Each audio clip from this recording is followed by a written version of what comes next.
Okay, good morning, everyone. We're going to convene the meeting of the CRT and Wheelchair Repair Advisory Council. I'm Jonathan Slifka. I'm one of the co-chairs of the group, as well as an executive assistant in the Commissioner's Office at the Department of Aging and Disability Services. And I don't have any current opening remarks. We do have a large agenda today, so please bear with us as we try to work through things today. What we're going to try to do is what we are going to do is work through. We'll get the reports from the industry reports in OHA. Then we will have a discussion on. There was a form that was submitted on behalf of the advocates that we'll have a discussion about in terms of its future use, in terms of reporting from the industry, and then we'll begin our discussion about recommendations, which I anticipate will take a couple of meetings in terms of working on recommendations that will go into our final report. So those are my opening comments, and I'll turn it over to Maureen. Okay, thank you. As Mr. Slifka said, we do have a lot to go over today. And so I am recommending that we keep the comments, the discussion on the monthly reports to a minimum, to a necessary, just a necessary conversation. And we are also going to be discussing addition of extra meetings. Unfortunately, we have a very short time frame that we're dealing with to get the final report. So we will be asking for extra meetings. So I do in advance, I'm thanking you for your cooperation with that. And that is it. So I will move for, will someone move for an approval of the minutes? Sheldon. I actually have a discussion on the minutes, Okay. which is that I had made a couple of suggestions for adding things that had happened at the meeting, and they're not in it. One of which was just to note that there was a private conversation between one of the co-chairs and lobbyists for the industry during the meeting. But more importantly, there was a discussion about how the industry is not, this is what happened. The industry is not willing to tell consumers about the law, about the new law, and complaints with OHA. So I raised that concern, and one of the chairs, Chair Slifka, reminded me that that's not in the law. It's not required in the law, which of course is true. And I responded that while that's true, the council certainly can request things. And if the industry or whoever refuses to do something, we can note that. So the minutes only took the first part of that and left out the part that I responded to the reminder from the chair by saying that it is appropriate, my opinion, but people can disagree, but I expressed the opinion that it's appropriate for the council to nevertheless ask about things like that and note it. That was not included in the minutes, and I don't understand. The whole point of minutes is to reflect what was said, whether people agree with it or not. And I would also point out that during the task force, the wheelchair task force that some of you were on, the minutes were exceptional and very detailed. I'm not saying that these minutes have to be as detailed, but when anybody in the council notes something was left out and it's accurate, 100% accurate, was really said, if necessary, I used to do this last time with the task force. I would watch the video and say the timestamp and give the genre so and confirm it's exactly what was said. I don't understand why we would leave out anything that any member of the council requests to be included that was left out when it's accurate. So I'd like to understand what the standard going forward is, because I don't see any reason for leaving things out.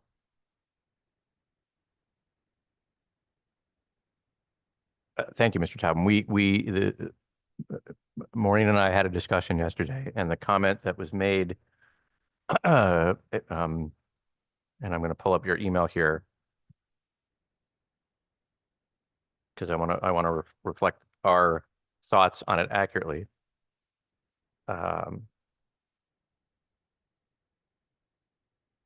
what you requested to be put in the comments was that although that this is true, it is appropriate as part of the council's monitoring function to ask for this and to note if the industry is refusing a request from the council. As per the legislation, this is not part of our monitoring function. We are not monitoring whether or not the industry is advising their consumer base of this law. And therefore, it's an inaccurate statement, and we made the decision that it shouldn't be reflected in the minutes.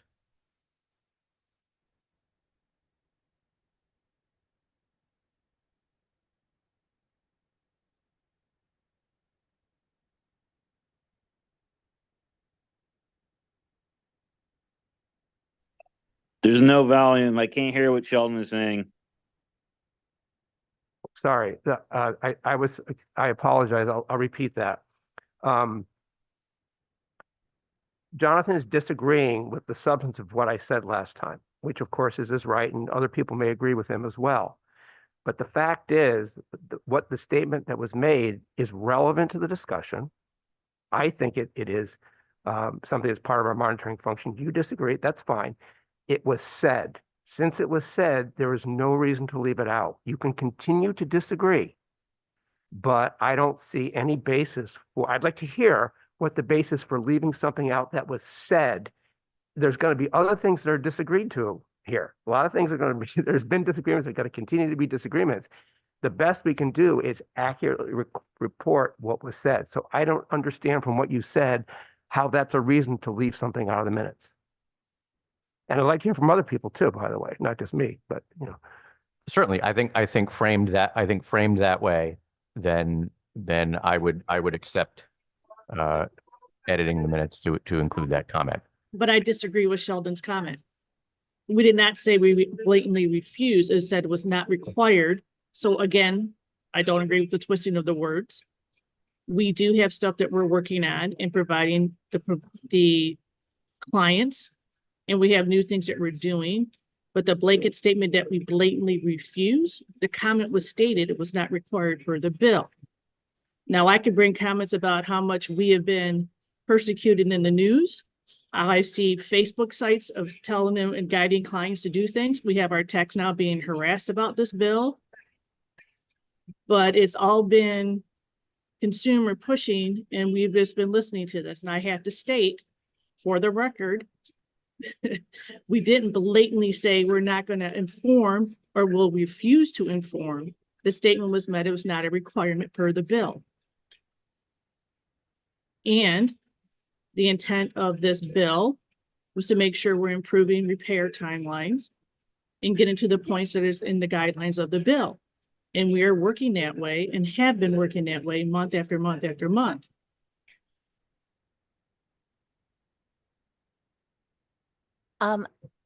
Diane, Sheldon's point is that he would like his comment, his statement that he made to be recorded in the minutes regardless. We're not saying that this is true, this is not true. It's just that he wanted the fact that he made this comment to be and added to the minutes. And if you want your response, if there was a response made to be added, then you can do so as well. Farah, you have your hand up.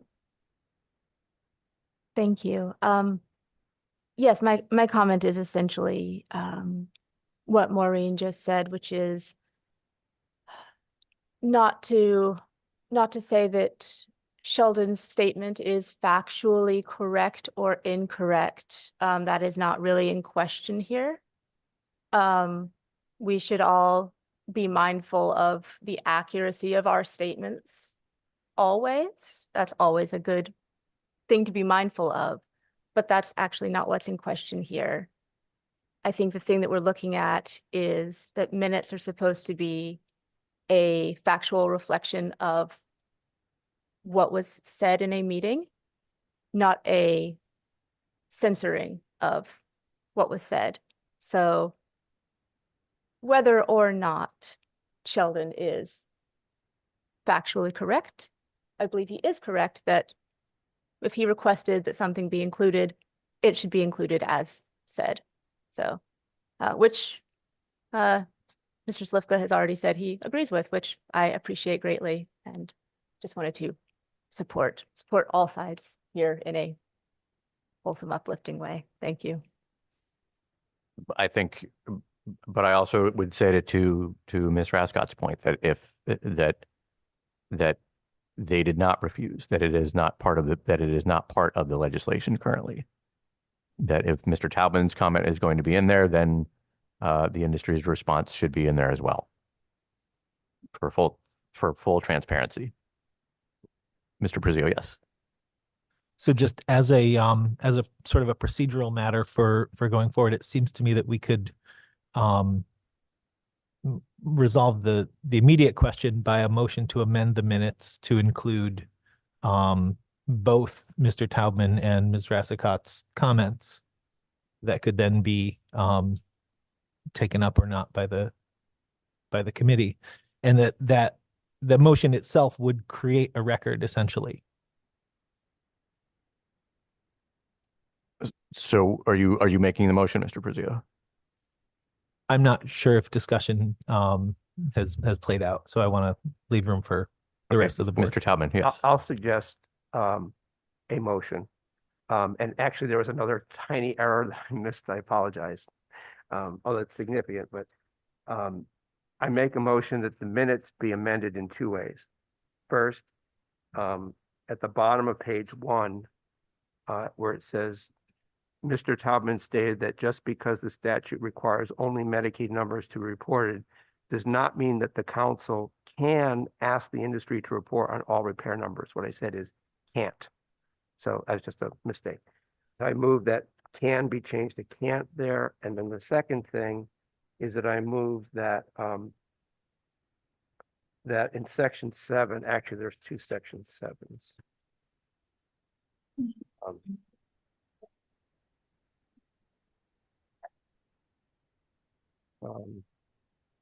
Okay.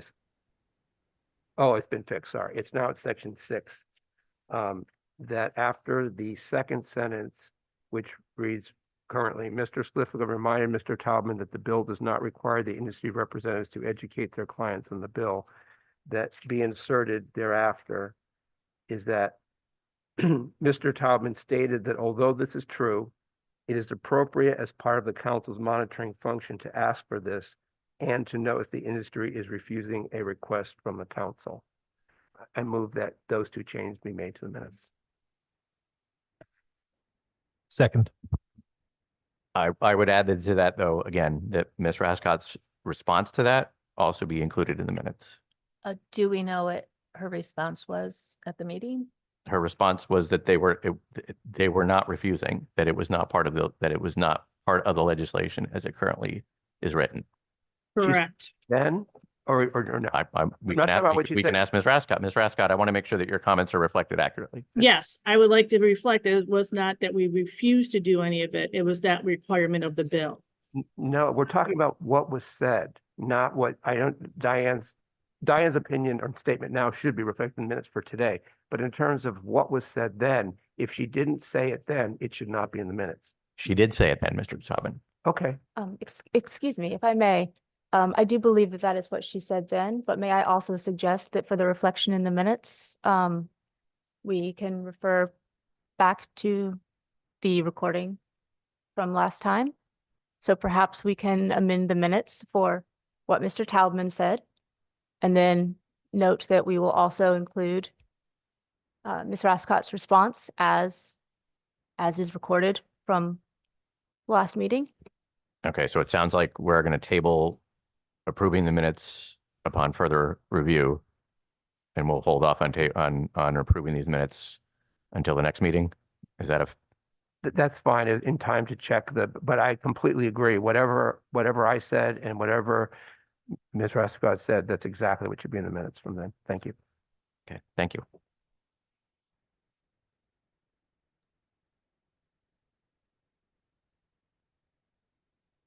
Can I say something? I just wanted to say that I brought the request to have members be aware of the new public law, and the department decided that we would want to publish the information in the Husky newsletter. So I reached out to Adam and I'm waiting for him to get back to me to see if he could provide us with whatever information it is that he'd like for the members to receive through the Husky newsletter.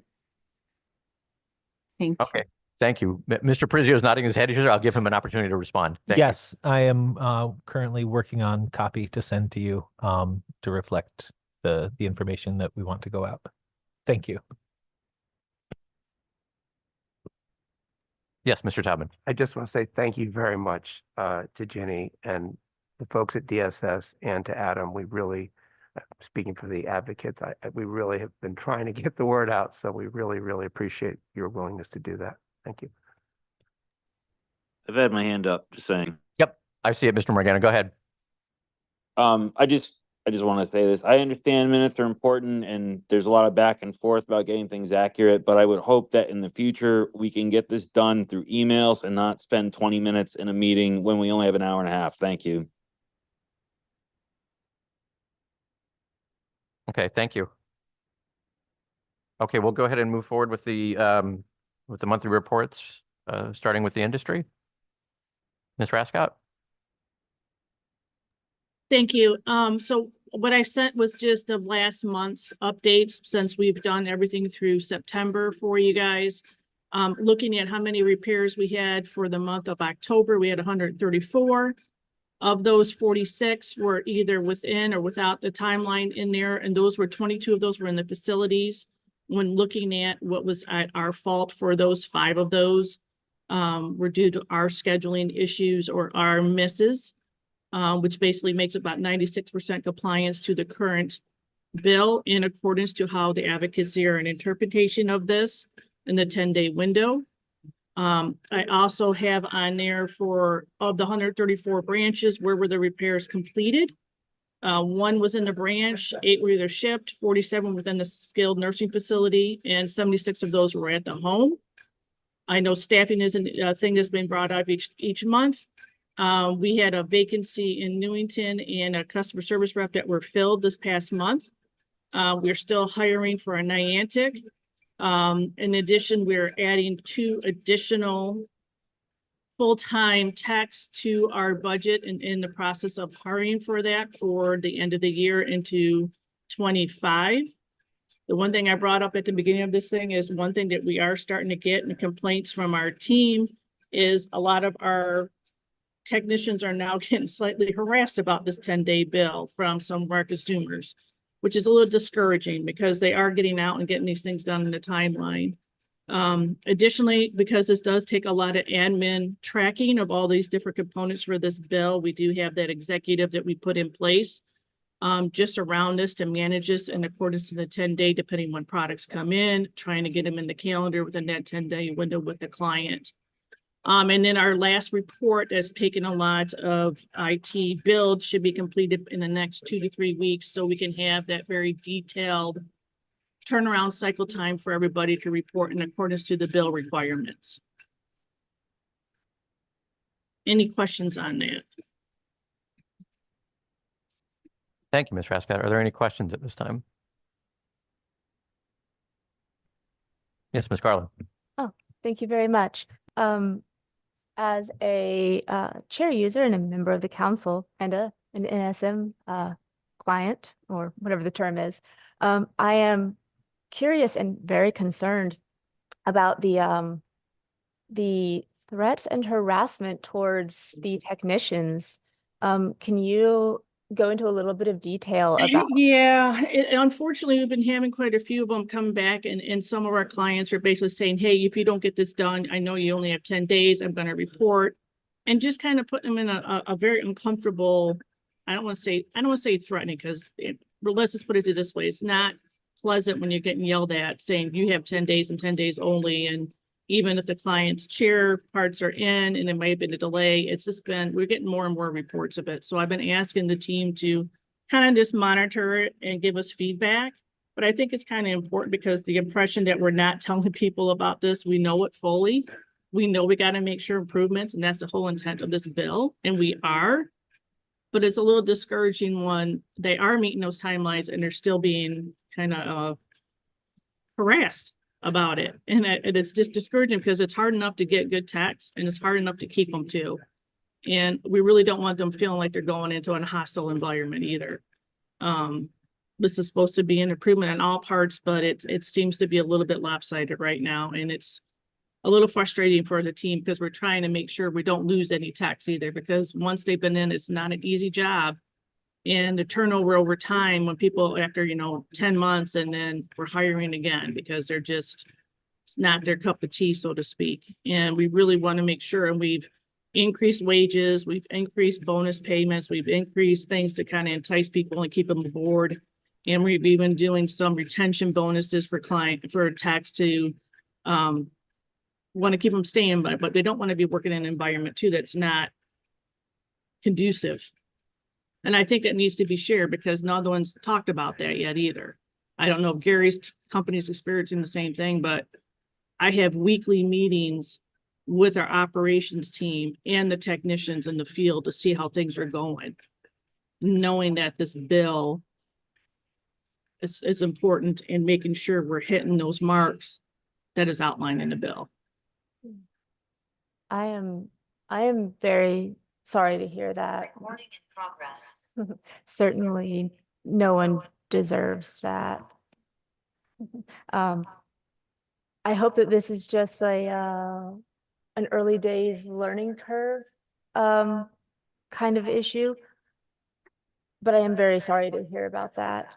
If I may ask, is this something that your techs are experiencing across the board?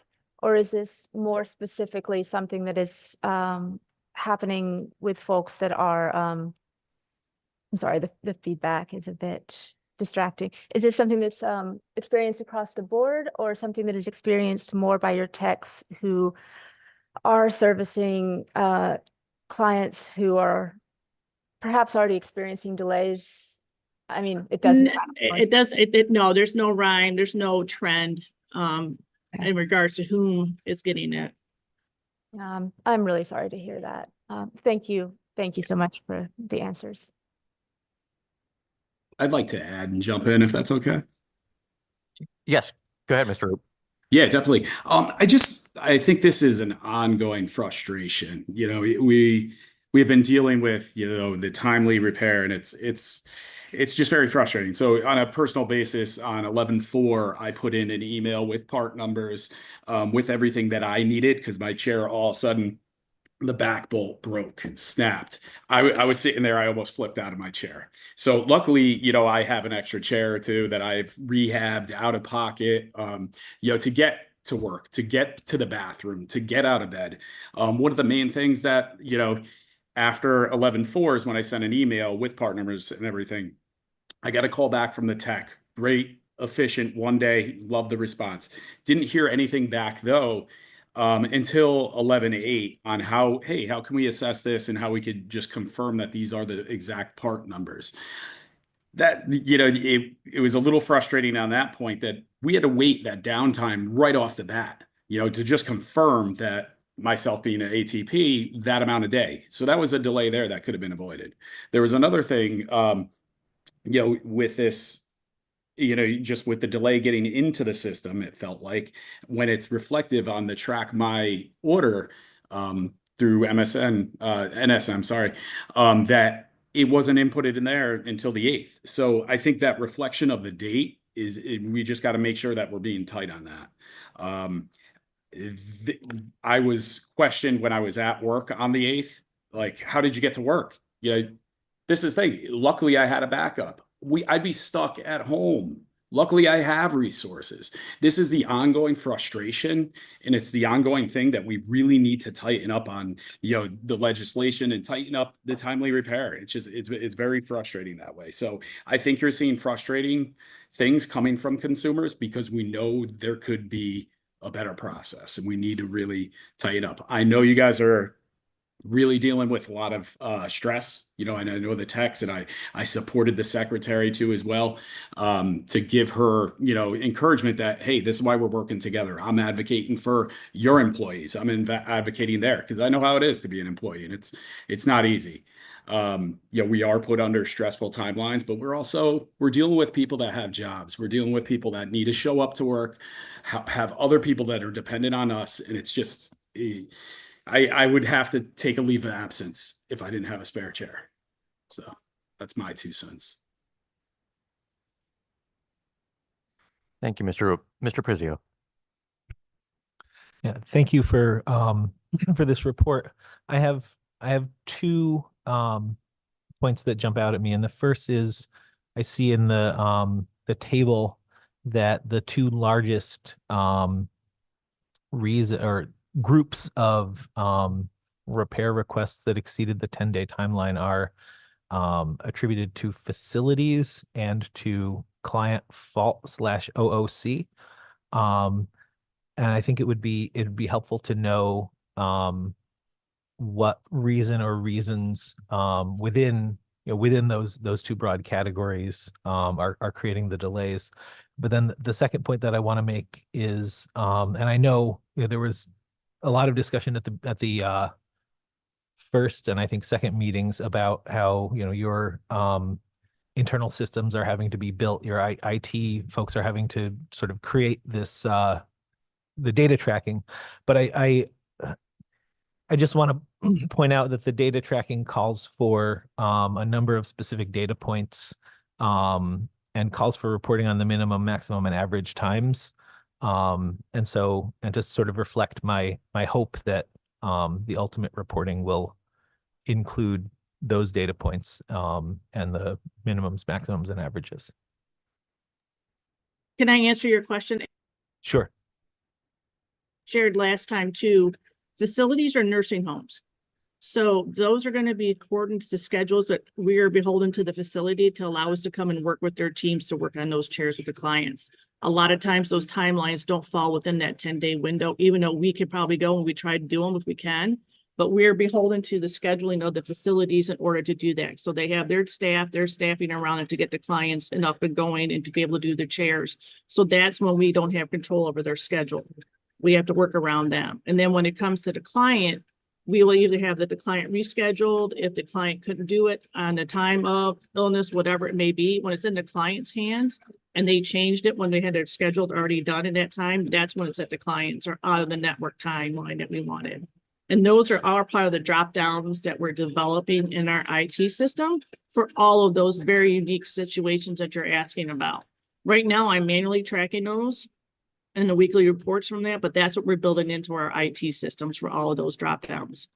So was it due to illness? Was it due to scheduling? Was it due to a part delay and or the wrong part came in? Because that was one thing that was brought up during the work group task force. Was it due to whatever reason? There's I have about 10 different reasons that we're building into our IT system for each of those scenarios to address that. Thank you. Yeah. Ms. Rassicot, I just have a follow-up on the nursing home again. I know I asked for clarification last month. You had said that do you have standing appointments with the nursing facilities? For instance, you said every week or every month? Yeah, they have depending on which facility, there's some standing depending on what it is with the facilities too. And then when we have repairs, sometimes they have I don't want to call it clinic sessions, but it's kind of the easiest way to kind of describe it. So it depends on how their schedules are set up. And then we do have funds that let us do one-off. So that's great when we're able to do the one-offs and go in and do the repair. We try to make sure it's in that timeline. But there has been scheduling that's pretty typical though with most of our nursing facilities that you kind of have to have standing schedules or they're going to have certain days of the week that they want the schedules done on. And so if it's outside that 10-day window, we're reporting it. Even though technically it's not our issue, is still in compliance to the bill, but I want to make sure everyone's aware of that. Full transparency. Okay, yes, thank you. Yes, Mr. Taubman. Thank you, Ms. Rassicot, for the report. Just a couple of questions. just to clarify, when you said that this is the data reported now is following the advocacy interpretation of the 10-day window, are you referring to the interpretation by the Office of Legislative Research, which said that I'm going by your interpretation, Sheldon, by the advocate's interpretation? Okay, that I just wanted to clarify. and So it's reporting all lines of business, all insurance plans, regardless of Medicaid, since we have been since the start. okay, great, thank you. And we do very much appreciate that. So my question is about the comparison between this report and the last month's. I'm just trying to understand because they're very differently presented, and that's we're going. I know there's an agenda item about a standardized form, but just in terms of these questions right now, these reports right now, is it apples and apples in the sense that last time you reported about 30% were not out of compliance? That is to say, 122 out of 438. Yeah, That's I would just add this on to the September numbers. So if you want to keep accumulating on it, I just want to give October numbers to see, are we going in the right direction? Right? So all the way through September, we had 89% compliance since July 1, even though at the first month, there was a little bit different interpretation. So then we put it in. I want to see month after month after month where we're at. So we already had it through September. We gave you all that information. I thought, well, I'll just put October numbers down and see how we do for the month of October. Are we going in the right direction? And we are. right. Right. That's what I was trying to ascertain, that it is the same data. In other words, this report for the last report says 4% were out of compliance, whereas for the 31, it was about. Yeah. Yeah. So if you just add this number on top of the September numbers, and when we do the year-end report, you're going to have the entire 6 months of the first of the bill with everything. Okay, I think both you and the advocates appreciate, though, the monthly reporting to show the improvement. You know, I mean, that is really. And that's why I summarized, like through September, we were at 89% compliance. Now for the month of October, it was at the 90-some. So hopefully when we get to this next month, it's going nothing but this correct direction. And that's the intent of the bill, and that's what's happening. Okay, and my last question is, based upon that trend, you know, what do you attribute it to? And is it partly, well, I want an answer whatever you think, but might it be partly related to staffing? And if so, what is the staffing now? Because last month you reported, I believe it was 12 that you had. Yeah, we're we're higher than that now. We still have a vacancy. Part of it really has been, it's been one, bringing in a separate person just for the scheduling component and handling that. The other thing has been trying to work with our manufacturers to shorten the quoting time and to get our orders in faster. That's still a work in progress. It's not to the level that I would like to see, but it's a challenge because we're making them do something totally different compared to the rest of the nation. And that's been a little bit of a learning curve. The second thing is that we're now managing our IT systems a little differently. So there's a multifaceted to that. And then I think once we get to the point where we have, the key here, Sheldon, is turnover. We got to have no turnover as much as possible. And now we are budgeting regardless of having a full staff, having a backup, because that's where we're now putting the additional staffing in. And I think once we have that finalized, and we're going to be sharing resources now where we weren't doing before between bordering states. We're going to have to, in order to hit the timelines how they're written out now with the advocacy interpretation. So it's now more, it's a lot more admin time is really what it is, Sheldon, to be very blunt. Okay, no, I appreciate all that. By the way, I misspoke. The minutes from last time, the draft minutes, you had said there were 14 techs at that time. So yeah, so I want to be staffed to 16, and we're one down right now in the one location, and we're looking to hire 2 more. Actually, we're going to be up to probably 16, 17, then hopefully by January, depending on timing. Of course, this time of year, hiring is always a little bit, people sometimes wait till after the new year to come and start working, but we're doing that backfill and looking to fill in the one that's left. Great. Thank you very much. You're welcome. Okay, thank you, Mr. Chapman. Mr. Morgana, you've had your hand up for a while. Oh, thank you. I just wanted to get some clarification on staffing levels. Can both companies tell us how many technicians are doing in-home repairs?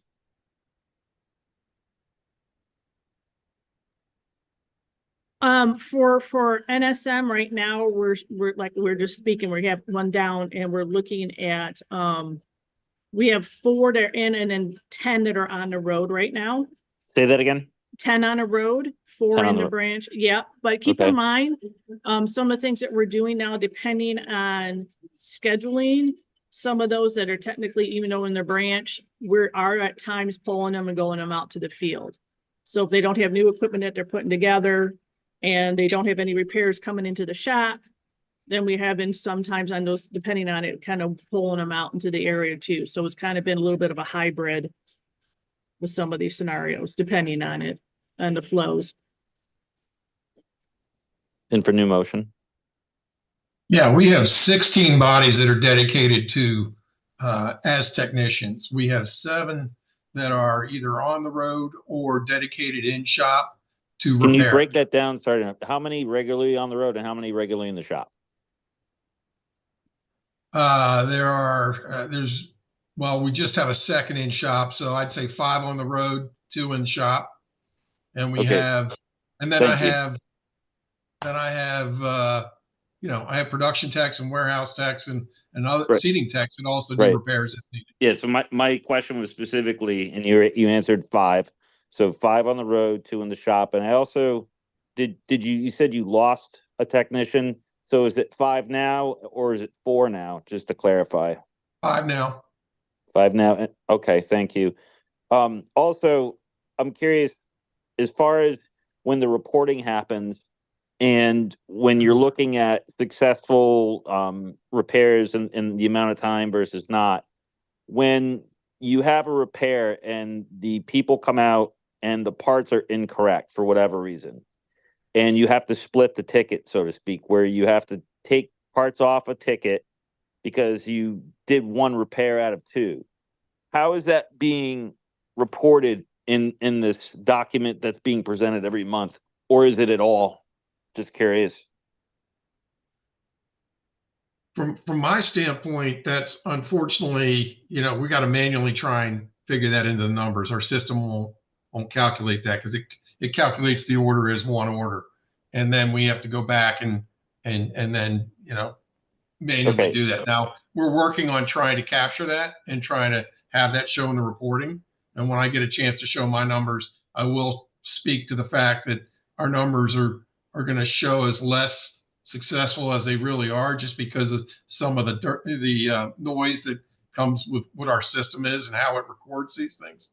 But to clarify, when you record it, are you recording that the ticket is closed out if it's split, or are you not recording it that? Are you recording it as a successful repair in the 10 days, or are you not recording it as a repair in the 10 days if it's split? It should not be. I have to go back and double check how we are capturing that. I would also ask that of the other company as well. If they're split, they're not complete. Okay, so Unless there's something on there that it's out of the control for some reason, but I don't know where that would be unless it's something that, it's totally a backordered part or something of that nature. David, I'm not quite sure, but typically if we have everything on the original repair and something doesn't get finished on that original repair, we're counting it as not compliant. okay. The Does that reason make why I sense? ask, the reason why I ask, and I'm not going to get into all the story, but I have a personal repair going on right now. You new motion is beyond the 10 days. The wrong parts are ordered. They came out. They didn't check the parts prior, even though I sent the email saying, please check to make sure these parts are correct. They come out wrong parts. And because the wrong part was ordered originally, and this is something I don't know if people understand or not, but when something is ordered incorrectly and it's the wrong point, it needs to be resubmitted to the doctor. Then the doctor has to sign another prescription so that the company can go and reorder the correct part, and that creates even more delays by possibly weeks. So that's something I think we need to look at as well. David, I don't know that that's 100% accurate, but I'm happy to talk about your situation offline and No, sure. understand what happened. Sure. But yeah, that's not 100% accurate. What would you say is not accurate about it? About we have to go back and get additional documentation from the doctor. The doctor. It depends on what we're talking about. If it's a totally different, if we ordered the wrong part, meaning it was the right component of the chair, but we got the wrong one in, or we ordered it wrong, but wrong part number or something like that, we don't have to go back. But if it's additional parts that were not originally, because sometimes when you replace parts, you don't know that something else is broken.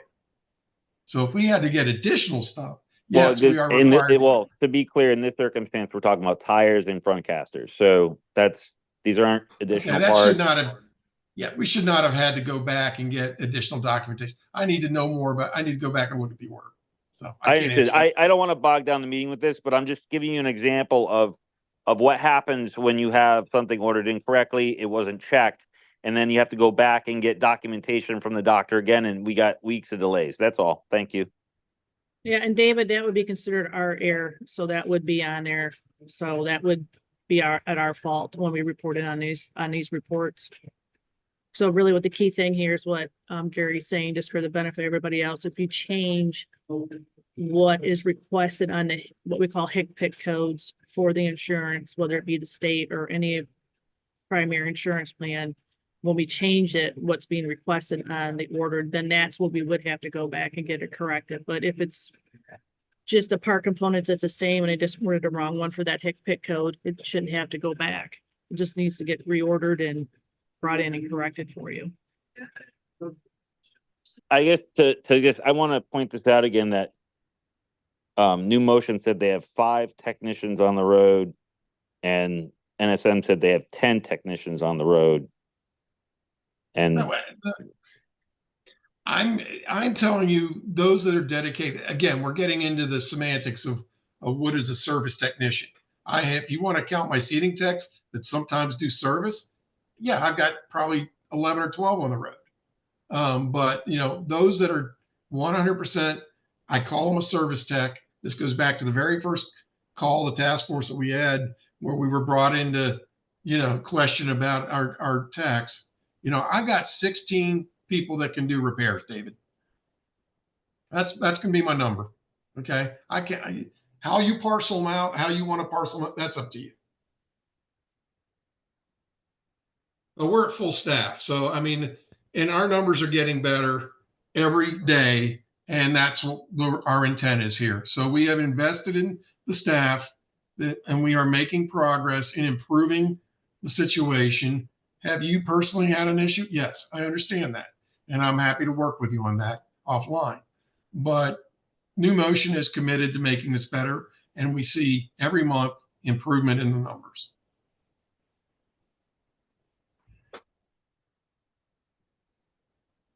Thank you. I want to very quickly address a question that was raised in the chat by Ms. Johnson. The question that she asked was that if a person contacted you directly without the assistance from the nursing home, can you go in?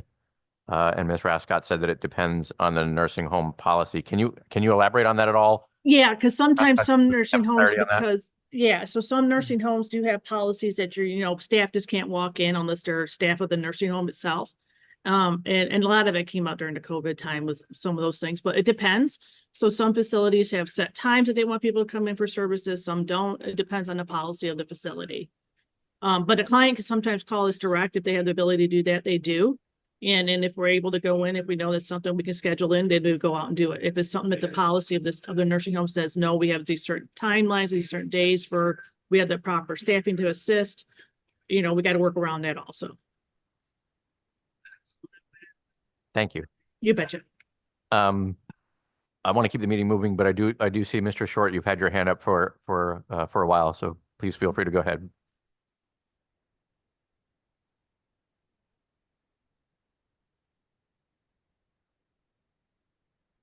Mr. Short? Are you there?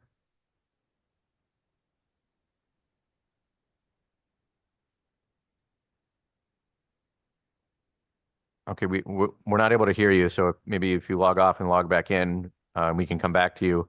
Mr. Gilberti, I know you said you had your numbers as well to report on. Yeah, and I just want to do this quickly. Unfortunately, I'm gonna have to leave at 12:15 to catch a flight, but I appreciate you giving me a moment to Of course. go through our data. Just to let you know, our orders delivered in October, 414 orders, which is an increase of 81 orders over the prior month. 107 of those orders were done in shop. 40 orders were done in the same day of those in-shop orders. That means somebody came into our shop, we had the part because we've increased the amount of parts that we stock. 40 of those orders were fixed in that visit. Our compliance number, and this is a raw number, so this includes a little bit of variance in our how we're pulling it out of our system. Our compliance number was only 60%, but that number is well north of that if you take into account reschedules, delays because of quotations with manufacturers, and then just again some other misorders. So our number is above. It's an improvement over prior month. We expect that we will be close to 90 or 100% by the end of the year. Our intake to completion is 20 business days. That's an improvement of 18 business days year over year. Our intake to completion less prior auth and order time is 12 days, and that's business days. Intake to created order is 2 days.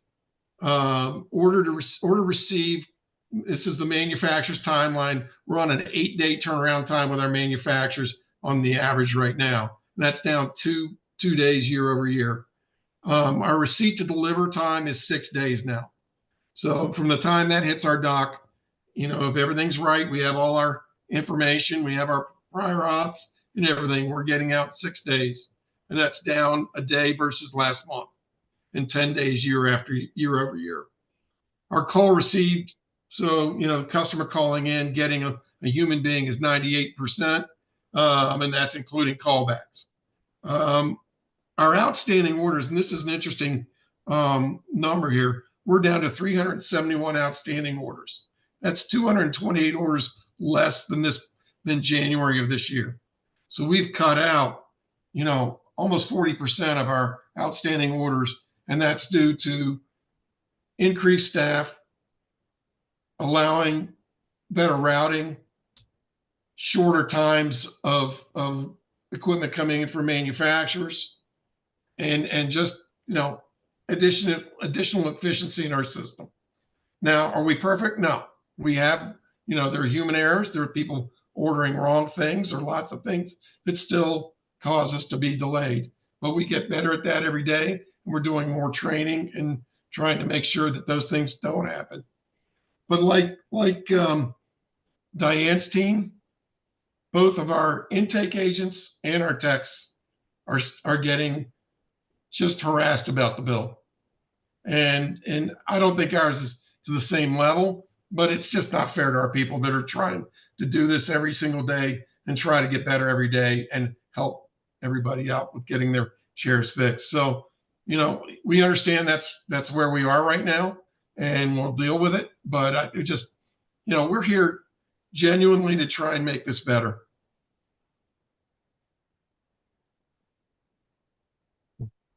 Thank you, Mr. Gilberti. Are there questions? Mr. Prizio, yes.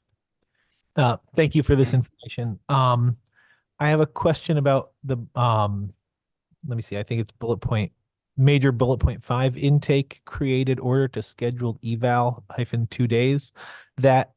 Does that refer to the time that a work order is created, to the time that an evaluation is scheduled, or to the time that an evaluation is completed? That's the time it's scheduled. Sometimes there's a lot of back and forth as far as, getting on the person's schedule or making sure, we have the tech available in that area to do it. It was down as low as 1 day. It spiked up a day, and we are working to get it back down to a day so that everything can be scheduled in the same day. Thank you. And then on the following bullet point, the word order appears again, but I take it that that is a parts order, not the same order in the previous bullet point. Is that right? That's the parts order. That's the parts order that, you know, when we place with the manufacturer. Yes. Thank you. Yes, Mr. Taubman. Thank you, Gary. Just a couple questions. And I realize that I didn't ask this question of Diane. I should have. In Diane's report from last time, per the minutes that I recall this, she said that the data was actually not limited to wheelchairs. It was all DME.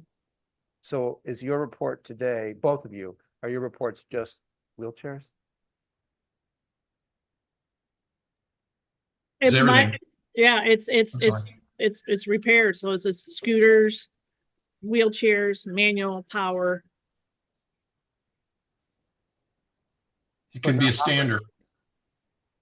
Gate trainers. Okay. How about you, Gary? It's everything. Everything. It could be a gate trainer. It can be a standard. It can be a wheelchair, manual, power wheelchair. You went mute there. Sorry. It's everything, Sheldon. I mean, just to clarify, so, but it's not like hospital beds or respirators or anything like that. It's We don't do respirators. We don't, and we do very few hospital beds, like, you know, maybe one a month. So that's not what we do. This is all, it's all complex rehab technology. okay. Thank you. Thanks. And then on your numbers, Gary, so when you say it's percent compliant with 10 business day window was 60%, is that the interpretation by OLR? Yes. Um, No, I'm sorry, Sheldon, your interpretation. I thought. That is the OLR interpretation. Yeah. Yeah, right. And then a question, you said that some of them were reschedulings, and I mean, I haven't really thought about this carefully, but it seems to me that if the consumer asks to reschedule, you're going to come in and you're going to be there and it will be within the 10 business days. But the consumer calls and says, you know what, I need to reschedule that. To me, that doesn't seem untimely. But I don't know if that's what you meant or you meant rescheduling by your text, by the company. I didn't know what that meant. No, if the consumer no-showed and we reschedule, or the consumer called us and said, you know, they need to move the date, you know, that's not compliant right now to us, because that's the way our system sees it, because it reads it as, you know, start to finish. So if we can get our system to capture those reschedules and count those days difference, then we can say whether we're compliant or not. Diane's system is a little further ahead of ours with the drop-down menus and things like that. They had to do it for another payer in another state somewhere, and we didn't have to do that. So we haven't put the programming time into to capture that. You just to let you know, you keep going on mute. I don't know what's going on there, but like the last few words were, yeah, it's a delay. Okay. Thank you. Thanks very much. Are there any additional questions? Okay. Yes, Dave, go ahead. Yeah, just, I guess to clarify that the way that data is when you're reporting other stuff besides wheelchairs, manual power chairs and scooters, there's other things in there. Is there a way just to separate that out? Because I don't know why we're counting that stuff. I thought we were just focusing on wheelchairs and scooters. Yeah, we have the ability just to pull out what those are. I mean, we would look at those, but a lot of times though, David, to be honest with you, a lot of the wheelchair users have both. And so they'll complain, and that's just part of the thing. So we're trying to keep this 10-day. I mean, this interpretation is not just the wheelchairs that the consumers are coming at us with. The bill speaks. Go ahead. The bill speaks to complex rehab technology. So we are trying to fix it. All right. So if we're focusing on that, then okay, I understand. But I guess I just I'm personally focused on the wheelchair stuff. I just don't know about the other stuff. So that's why I asked the question. I was trying to understand the data, that's all. Thank you. Yeah, I think to clarify, the law we're working under has a definition of wheelchairs, and the 10-day requirement refers to wheelchairs, period. There are other things that are only CRT, like the duty to come out for repairs. That's a CRT only thing. So actually, maybe we should table, what I really think we should have a conversation about a uniform reporting form, because that would make it a lot easier. We wouldn't have these discussions. Thanks. Okay. Any other questions? Okay, go ahead, Maureen. Okay, so we do, next on our agenda, we do have the discussion of the proposed industry monthly report form. First of all, I think because Mr. Gilberti needs to leave, I do want to jump ahead and talk about the next meeting that we're going to have, because we do need to add meetings, and so we have a couple of proposed schedules that we wanted to discuss. Can we put that up, or? I can find it. Hang on. So we proposed meeting, I know it's Thanksgiving week, but we do propose meeting next Tuesday to continue the discussion. Or Based on availability, if people will be available next Tuesday. And then if not, 12/3, Right. Tuesday, 12/3. Are all meetings intended to be the same 11 to 12:30? Yes. Yep. We can stretch them to 2 hours. Can we have an agenda though for what's next week's going to be? Obviously, we're not going to have another, do they want another report for next week, or are we going to focus on other things? No, Ms. Rascott, thank you for asking. This would strictly be to discuss proposed recommendations to go into a draft report. Just for the record, I'm not an official member of this council, but I am not available next Tuesday. Okay. Mr. Short? I'm sorry, my audio wasn't working earlier. I'm sorry to go back to this, but I wanted to make a comment about what Gary and David were speaking about, and I had the exact same similar situation happen not that long ago with a cushion of mine. I went through the waiting process, and you guys all know how important a row hog cushion is. I went through the waiting process in order to be able to get the cushion. It came out, it turned out it was defective, it had a hole in it. Instead of being able to just order me a new cushion and ship it out to me, I had to wait and go through the doctor's authorization again, the insurance authorization, not the insurance, but the doctor's. Altogether, a cushion that, is simple cushion probably took me close to 3 months. I ended up using my secretary's cushion, just so that I had something. Otherwise, I was sitting on a hard foam pad, and because we had to go back and go through the process all over again. So it does happen, and it might not be every case, but that goes back to the frustrations that we have.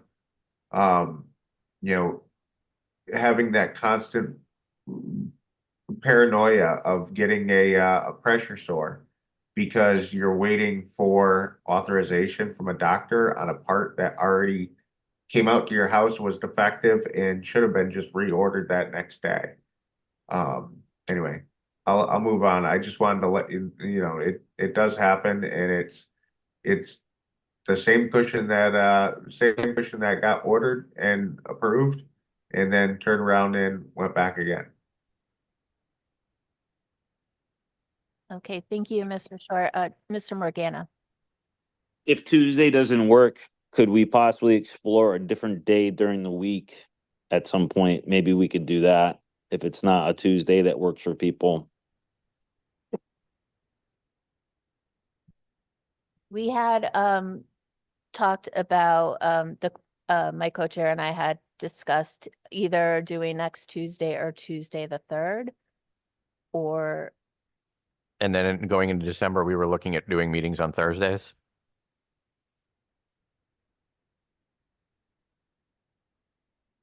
I can say I'm available next Tuesday. I would have to get permission to skip an ethics training in order to come on the 3rd.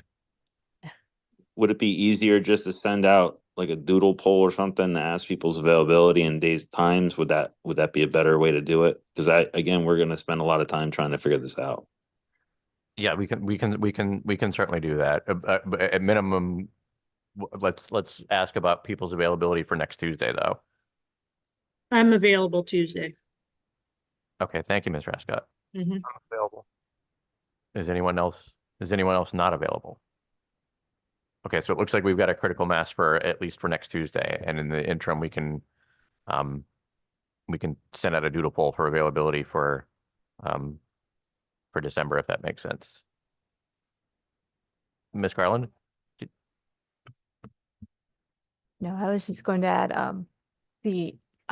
I can make myself available. That said, Tuesdays and Thursdays are days when I have to take off work.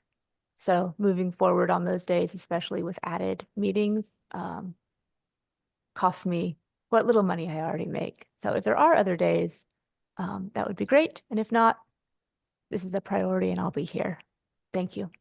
Okay, thank you. Mr. Tobin, you had your hand up before. Well, I was really just gonna ask to do what you just did, which is to ask, who can make it. But I didn't know that about, Farah, about your schedule. And I mean, I don't know, of course, there's also the issue of Chandra and their schedule. So I don't know, but if we are doing a lot of meetings, it's burdensome, I know, for a lot of people. And sometimes if you move the day around, it can make it less burdensome, assuming the other staff can make it. No, we'll coordinate together and we'll send out a doodle poll to plot out December appropriately. The idea is that we would at the end of the day, we need to have a draft report written that goes to just so you understand from the state standpoint, it goes to the state agencies, and they have a review process that takes about at minimum 5 business days.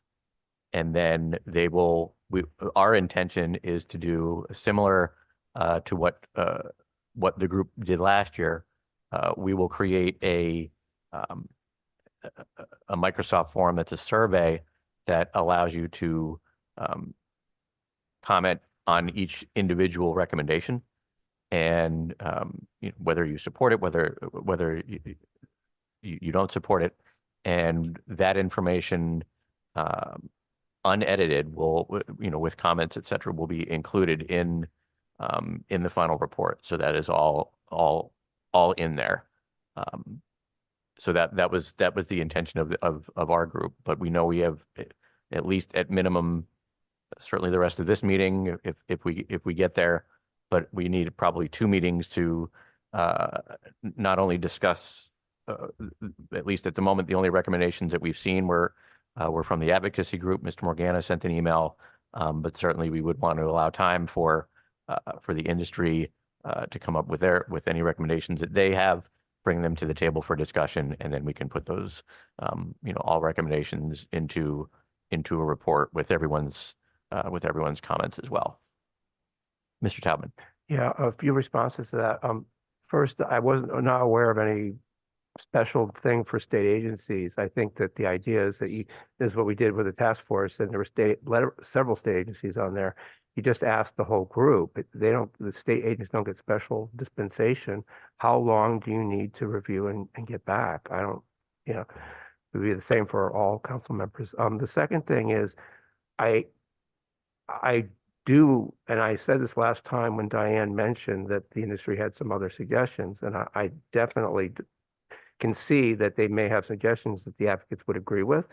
And even though, some of them may cost money, so that's a problem, I don't think that we should not include them for that reason if there's broad agreement, which brings me to the thought that although I agree that people should be able to have comments in the report, I think we should vote on all the recommendations. There should be a clear, these are count, even if not everybody votes for it, it's a majority, it's how things work by majority vote. And I think we should list the recommendations for which there is a majority vote, followed by the comments you suggested. I have a problem with that though, Sheldon. Because majority vote is, if you look at the setup right now, I'm one voice for the industry. Against, I hate to say against, but let's just face it. I have one voice. Again, with the rest of it, all advocacy. So I had some issues with the things that were already sent up with you and some of these things that came up. What I would like to see is what the task force report gave and what was done as a whole group, where there's give and take. We need to bring those things back up because those were a lot of stuff that was in there that did not make it to the bill that we would love to see. But I'm going to have an issue with it, Sheldon, because I'm a voice of one out of how many are in that room? 11? Mr. Brizio. I certainly appreciate what you're saying. Yeah, because there's only one industry representative on this council, and that's myself and you guys like Gary, which is great, but let's be honest here. It's going to be, you already made it an us versus them scenario. I'm being very candid and upfront. I mean, it's just, our voice is not going to be a voice. Nevertheless, though, the statute does call, it says not later than January 1st, 2025 and annually thereafter. The advisory council shall submit a report on its findings and recommendations. And so I struggle to understand how we can be a body unless the way that I understand for a group of people to speak with one voice is by by the parliamentary process, right? The process of taking motions, taking votes on them, and so on. And so I certainly appreciate where you're coming from, but we are called to speak as a single body, right? Its findings and recommendations.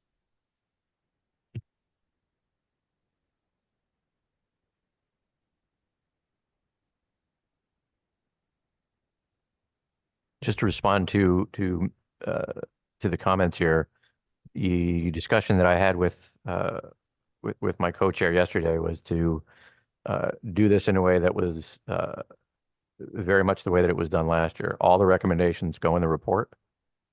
Everyone's comments on said recommendations go in the report.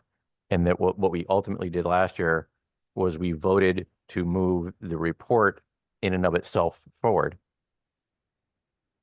with everyone's comments in there. And we last year, we did not vote item by item because there was no consensus on anything that went into that report last year.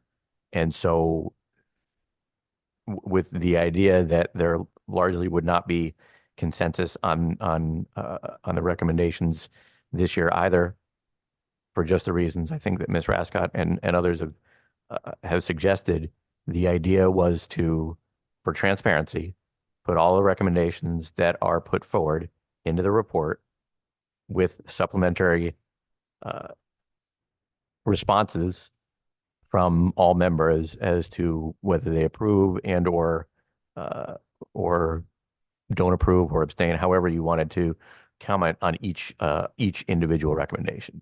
That was the intention of that's what we came out with in our discussion yesterday. Mr. Taubman. Having been on that task force, I think that's mostly accurate, but not completely. There was a lot of negotiation and there were recommendations from the advocates that were not in the final report. We agreed to not include them. And that was because there was discussion. So I think that it's more nuanced than you described. And I think that we should, maybe we have to vote, maybe not, but we have to list the recommendations that after discussion, that's what I think, after discussion, we feel really are worth pursuing. And, the fact that something did not make it into a bill last year, as Diane pointed out, is not a reason that it should not be a recommendation. In fact, it's a mistake, I think, to fail to include a recommendation, especially if we 100% agree on it, or almost 100%, and particularly the industry and advocates both agree on it, just because we're concerned that it wouldn't, you know, it couldn't actually pass. That's for a later day. No, I agree, and I apologize if I misspoke. Agree, all recommendations that are put forward by the group after discussion, absolutely. But the intention was not to. My comment was more to say that the intention is not to not include anything, but to have discussions on all the recommendations that are brought forward.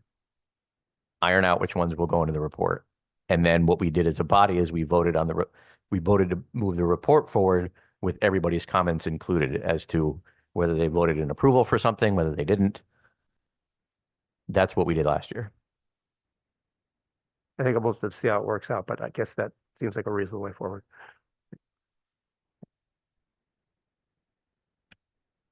Okay, so we will let you know, we'll send out the for you to vote on the next meeting time. I realize that we did not get the report from Mr. Pruzio. I apologize. I know you've been dying to get this out. So so please go ahead.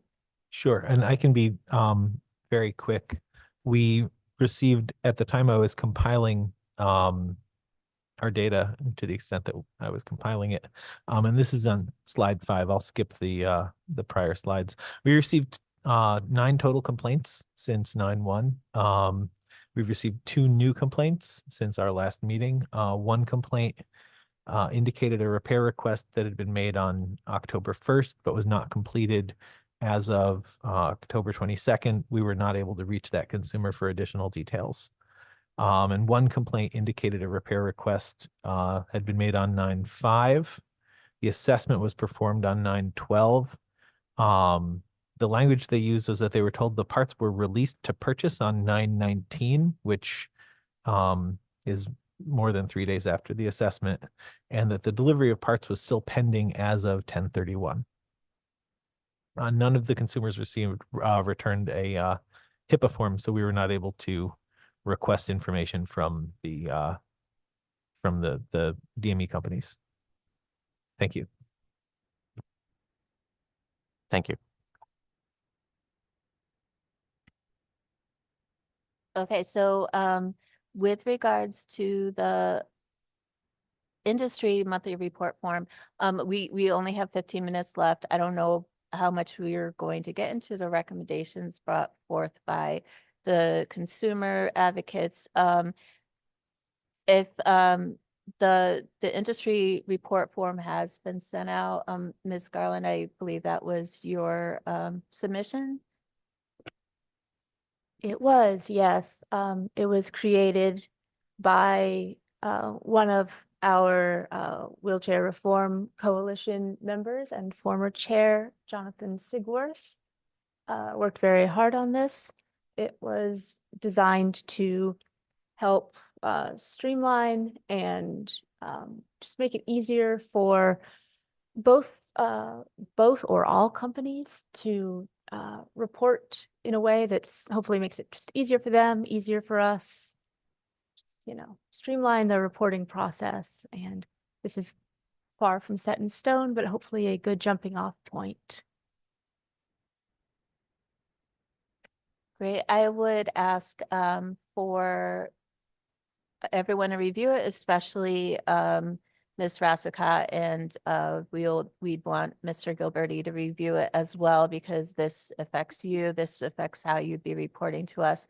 And in Mr. Gilberti's absence, I don't think that we should be discussing it right now. If you could review it, and then we can discuss this at a later date. Yeah, and there's, if you guys could go to the bottom that's on the screen, please go down, because there's a couple things that are going to need to be clarified, because it's not the same min-max average on those. So we need to get clarification on it. So what I will do is my takeaway is try to get a meeting with Mr. Gilberti, and although I haven't heard from any of the other 2 providers in the state, but I think one thing on there, respond to consumer mail, phone call, or bulletin mail. I'm assuming what the average daytime is that you guys are looking for. Conduct a repair assessment, percentages, not min-max average. I think you guys are going to want it by percentages, because that's not the same days, unless you're looking for how many days out of the repair. Is that what they're asking for? So we need clarification how this form is laid out. Request for prior auth. I'm assuming the day average time that we had to wait for the prior auth to come back is what you're looking for min, max, average. Again, I think what I can do is take this form and probably redline it a bit and go back for consistency. And send that back for the next meeting. Yeah, And and I would, certainly, yeah, because Jessica, there's, whatever questions you, again, this is not, yeah, this this is is, open for discussion, but we yeah. just, you know, the thought was to make this easier and more uniform. I think one of the other things that, and I talked about this briefly with my co-chair is for this group is ironing out one clear-cut definition of technician that would apply to this form, because you know, I understand that both companies sort of define that differently. And so if there's one way, one uniform way that we can come up with for the purposes of this form, that would make it easier for you. And certainly we want, you know, we want you to be part of that discussion. I think that it's whoever does a repair, whether it's in shop, out shop, it's, do you have the bodies to do them? Sure. That's not on this form per se, but again, I think the min, max, average, we got to make sure we clarify that, because some of these are percentages too, that's per the bill, like how much percentage within home location. So we'll come back with that for the next discussion. And I will try to reach out to Gary and see what we can get a meeting together so we can come back and say the same thing for the Tuesday meeting and have this ahead of time. I am in DC today and tomorrow, but I hopefully I can touch base with him by weekend, and we can sit down at least 30 minutes to go through this, and then at least I could put some notes on this to send back to the group. That would be very helpful. Thank you. Yep. And thank you so much, Ms. Rassicott. I would like to note that, again, this was put together just to sort of help streamline things and is far from a finished product. The goal here is to just, again, give a jumping off point. We really do encourage you and y'all to just please do take a look at it, go over it together, see how it does best line up with the data, the way that, you know, your systems produce it, and, you know, help, you know, as you said, redline it, like work it into a way that works well with your system, and maybe your system works well with this type of presenting, whatever works. But this is just designed to sort of help take some work off of your shoulders. Yeah, and I think there's one thing that's missing in this, and it's important about the purpose of this too. Where's the baseline when everything started for our companies? The turnaround cycle times that we presented during the task force. And I think that needs to be our baseline in here too for that, the beginning and where we're at now, to show the improvements. So we will come up with that, and we will add that to this feedback for the group. Thank you so much. I really appreciate it. I hope that this does help make things easier and smoother for you, as that was really the only goal, aside from also making it easier for us between companies. Thank you so much. Thank you. And Ms. Rassicott, I do appreciate your working with Gary on this. However, I do not think that we will be able to have a discussion on this this year because of the report coming up, and we did not have any time today to discuss recommendations. So, you know, definitely have that discussion. We will probably hold off on implementing this in until January, or to have the discussion in January. Mr. Tapman. Yeah, I want to suggest we maybe try to do that, though. If Diane and Gary can get together and give us all their comments for revisions, it might be helpful to have this thing. I mean, for example, you know, the law does say minimum, average, and maximum, and, you know, that's not been reported. And it'd be good to have that. So I'm just wondering if they could get together, and I know the primary purpose of the meeting next Tuesday is recommendations, but I wonder if we could also, it may be, you know, very simple. I don't know. It may be that their comments and concerns could be addressed. I also wanted to note that I talked to Jonathan about this too, and this form was put together solely based on the law, nothing extraneous to what the law says. So for example, the issue of technicians, it's really important how many staff, but that's not, the law doesn't say that. And so Jonathan did put that in here. That having been said, to Chairman Slifka, I want to say that I completely agree that having a uniform definition of text would be really useful, that however the industry wants to do it, however NSM and New Motion decide they're going to go with this definition, whatever it is, I think that uniformity would be really helpful, right? And one last thing is, I know it's a tiny thing, but you did raise the question on the form, Diane, about, there were two, it really should have been separately numbered, but there was one that said request prior authorization, minimum, average, maximum, and then receiving prior authorization. There were two different questions. So basically, how long before you request it and how long before you get it back? That one I knew about. Thanks. Do we have any further questions?